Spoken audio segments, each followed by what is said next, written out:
Olá, como vão as senhoras e senhores? Eu espero que todos vocês estejam muito bem e vamos direto ao assunto. E o assunto de hoje é a tensão, a expectativa das coisas que podem se precipitar no Indo-Pacífico, mais especificamente a partir de Taiwan, sob uma iniciativa da China. E é o que nós vemos aqui nessa matéria do Taiwan Sun, através da chamada que diz China mira na OTAN. O que eles estão querendo dizer com isso? Eles dizem já no primeiro parágrafo que a China vê cada vez mais agir na Ucrânia e os papéis dos Estados Unidos e seus aliados da OTAN no apoio a Kiev contra Moscou como um reflexo das futuras tensões entre o bloco da OTAN e Pequim no Indo-Pacífico. Por quê?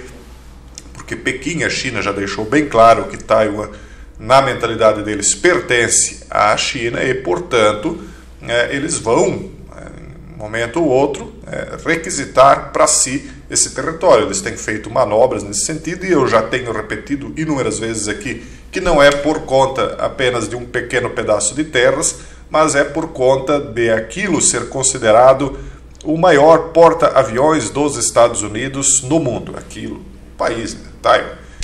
E o maior, e não só o maior, mas o mais seguro, uma vez que este não pode ser submergível, não pode ser afundado. Porque é uma ilha, né?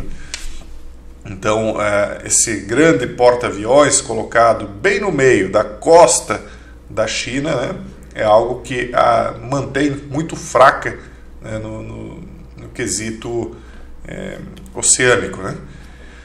E vai continuar assim, na minha opinião.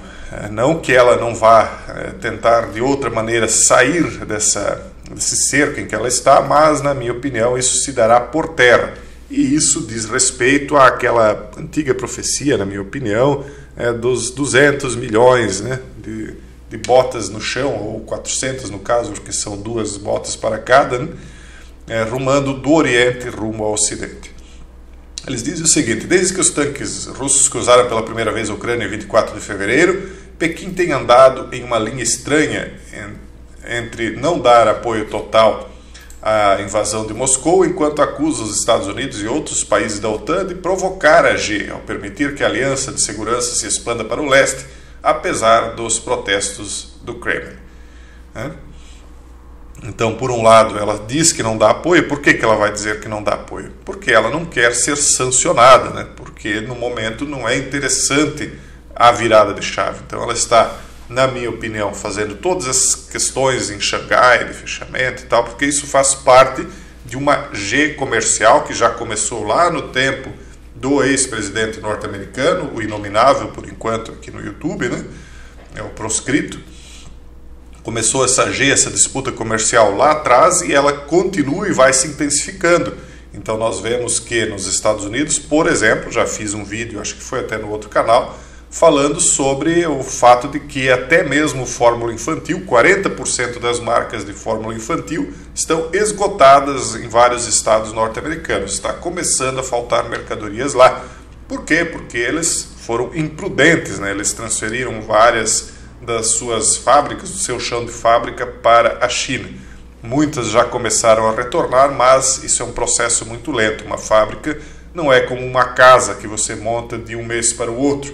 Ela demanda muitos anos e demanda também treinamento, mão de obra para depois operar na fábrica, né? Uma vez que a mão de obra hoje está localizada em outro país, né? Então, a OTAN, segundo o Wang Wenbin, que é o porta-voz do Ministério das Relações Exteriores da China, não é uma pessoa qualquer, então a OTAN, diz ele, veio nos últimos anos à região da Ásia-Pacífico para lançar seu peso e provocar conflitos. Então ele está acusando a OTAN de provocar conflitos no Indo-Pacífico. Ele não é qualquer um, ele é o porta-voz do Ministério das Relações Exteriores da China. E veja só o que mais. Os comentários de Wang foram em resposta a comentários anteriores da secretária de Relações Exteriores do Reino Unido, que está unha e carne com os Estados Unidos. Reino Unido e Estados Unidos, nós poderíamos dizer que são praticamente a mesma coisa, porque se você for pesquisar o que é o controle de fato dos países, né, você vai compreender que realmente é a mesma coisa. Então, a porta-voz, a secretária de Relações Exteriores do Reino Unido, pediu um reforço da OTAN após a guerra na Ucrânia e alertou a China que deveria jogar de acordo com as regras. E aí as regras são as regras que estão postas atualmente, só que as regras que estão postas atualmente não estão favorecendo nem Rússia nem China, e por isso eles querem mudar as regras, e isso não está sendo aceito, né, por quem está sendo beneficiado por essas regras. Bom, aí veja o que diz aqui, ó. O coronel Zhou Bu, um oficial aposentado do Exército de Libertação Popular da China, o PLA. Ele falou isso no The Economist em 9 de maio. Disse o seguinte: se a China se juntar ao Ocidente na condenação da Rússia, será muito aplaudida em Washington e na maioria das capitais europeias, mas perderá a parceria da Rússia e, portanto, ela se tornará refém, lógico, né? Aí não é mais ele que está dizendo, sou eu, vai se tornar refém. Então não vai acontecer isso. Não esperem que a China vá condenar a Rússia. Eles estão unidos, né, em um propósito. Não quer dizer que eles estarão unidos depois que os objetivos forem alcançados, mas no primeiro momento o propósito é se livrarem, né, das forças, né, que os detêm atualmente, que os contêm, melhor dizendo. E ainda ele diz mais: e é apenas uma questão de tempo até que os Estados Unidos enfrentem a China novamente. A política do governo Biden em relação ao meu país é de competição extrema que acaba quase numa G. Óbvio que, num primeiro momento, eles não vão enfrentar a China agora, e nem é interessante para a China que isso aconteça, porque eles teriam duas frentes muito amplas, né? Não é por acaso que você viu no vídeo anterior que nós estamos vendo Alemanha e Japão deixando o pacifismo para trás. Por que é que eles estão deixando o pacifismo para trás? Porque Reino Unido e Estados Unidos, eu falo países, mas na verdade a gente tem que sempre lembrar que não são os países, são as forças políticas dominantes dentro daqueles países, né? Então, para não dizer as forças políticas dominantes dos Estados Unidos e o Reino Unido, então eu falo os países, né, eles estavam contendo tanto a Alemanha quanto o Japão, contendo restritos, né, para que eles não pudessem se fortalecer no campo de ataque e defesa, vamos colocar assim, porque eles temiam essas forças, né? Veja o que aconteceu na segunda G, né? Dois países pequenos quase derrubaram aí os dois grandes impérios, né? O Império Soviético e o Império Norte-Americano, com todo o Ocidente junto. Dois pequenos países, com auxílio da Itália também. Só que agora existem outros desafios que os Estados Unidos reconhecidamente têm dito que não podem enfrentar sozinho, tem dito que outros países precisam ajudar, e por isso é que eles estão liberando aquilo que eu chamei de liberando os gênios da garrafa, Japão e Alemanha, para que eles se fortaleçam e eles passem a enfrentar também, tanto Rússia, a Alemanha enfrentaria, quanto China, o Japão enfrentaria. Ambos esses países já tiveram problemas no passado com Rússia e China, né? Então, a própria Rússia, não, na minha opinião também, não coloca todas as forças que ela tem na Ucrânia, porque ela tem lá no Pacífico, a Coreia do Sul, mas principalmente o Japão, como algo que pode lhe ameaçar a costa leste, embora a costa leste não seja tão fundamental assim para a Rússia num primeiro momento. Se cair lá, ela não vai ter um prejuízo tão grande quanto se caísse Moscou, é evidente, a capital. Só que então eles veem isso como uma ameaça. Então a própria Rússia não vai colocar todas as forças lá na Ucrânia de momento. Por isso que ela está indo devagar, está tomando a parte sul da Ucrânia para fechar o acesso ao mar, né, para isolar a Ucrânia, não que ela não vá ter acesso por terra, mas tudo que é por terra custa mais caro para transportar, é mais lento, né? Enfim, então a China ela está enxergando com propriedade e com razão que os Estados Unidos adotam a mesma política, né? Eles não estão confrontando diretamente a Rússia, e sim indiretamente, com auxílio de outros países que estão enviando equipamentos para a Ucrânia, porque os Estados Unidos, de fato, têm como principal adversário a China. Então, na minha concepção, eles veem essa questão na Ucrânia como uma armadilha, como uma fisga, como se a Rússia e a China tivessem combinado, olha, vamos colocar o queijo aqui, vamos trazer os Estados Unidos aqui para a Ucrânia, e aí a China então agiria lá em Taiwan. Então os Estados Unidos também não vai cair nisso aí. Ah, mas como é que é uma armadilha, como é que é uma fisga, se quem começou tudo isso foi a OTAN? Quem é que estava cercando a Rússia era a OTAN.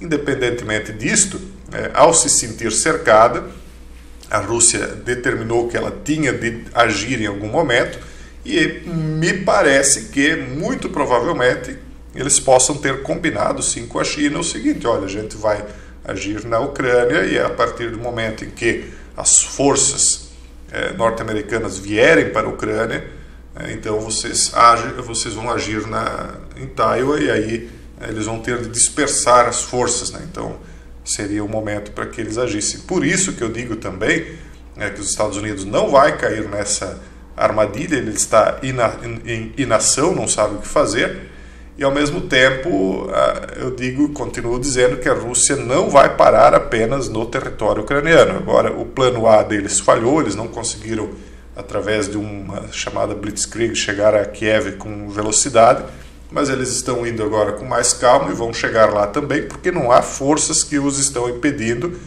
suficientemente.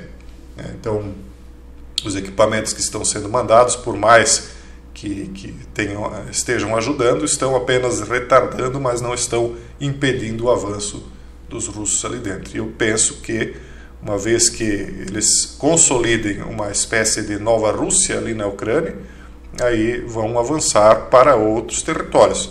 Posso estar enganado? Posso. Então não coloquem as fichas todas no que eu estou dizendo. Mas me parece que as coisas vão segundo aquilo que eu venho dizendo já desde o começo. Por enquanto, eu não vejo sinais, né, de que as coisas possam se proceder de maneira diferente. Vamos ver aqui, por exemplo, autoridades especialistas chinesas estão chegando a conclusões diferentes das reflexões que vêm na Ucrânia. Pequim e Xi, em particular, que é evidente que é o cabeça de tudo que tem de ser observado o que está dizendo, há muito apoia a autonomia estratégica, um conceito definido pelo presidente francês Emmanuel Macron, que pede que a Europa desempenhe um papel mais independente em sua defesa e que dependa menos dos Estados Unidos. Lógico, porque a Europa é um aliado estratégico, tanto para a China quanto para a Rússia, caso a Europa se afaste dos Estados Unidos. Mas aí a Europa se torna mais facilmente refém dos países orientais. Hoje ela está dependente aí dos Estados Unidos.